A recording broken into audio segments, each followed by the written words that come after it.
One thing that we've struggled with as a community for a long time is the sensitivity of our biomarkers in this disease, and it was quite encouraging to see several posters about novel approaches to this.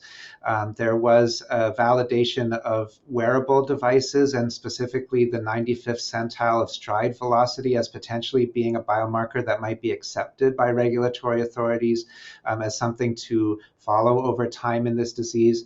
The minimally clinically important difference in muscle imaging with MRI was presented by the Imaging DMD group, which may help us have another objective measure of where somebody's at in their disease process and something to follow over time in terms of measuring this disease. And there was posters about propensity matching so that you more closely connect those that you're studying with those from natural history cohorts to minimize the numbers that you actually need for comparison, because of course this is a rare disease. It's hard to find volume in terms of our natural history work when you're trying to compare trials. And another very interesting poster was about maybe not needing to genotype match when you're doing research, that if you do a corrective formula based on natural history, you may need smaller numbers of patients that haven't been matched exactly in terms of their genotype and are still able to compare what their experience over a natural history comparator is to the intervention group, which would allow for either platform trials where there's multiple arms being studied at the same time,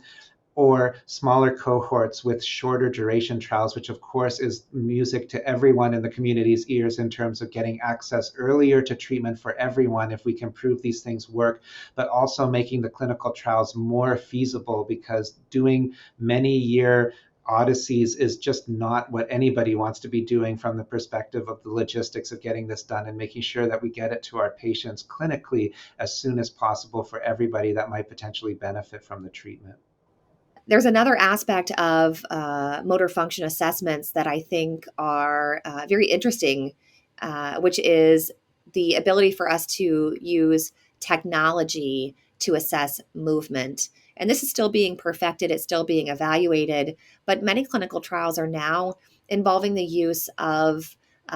wearable technology to be able to assess movement in patients who are treated versus those who receive placebo. And this is such a unique approach to evaluating outcomes.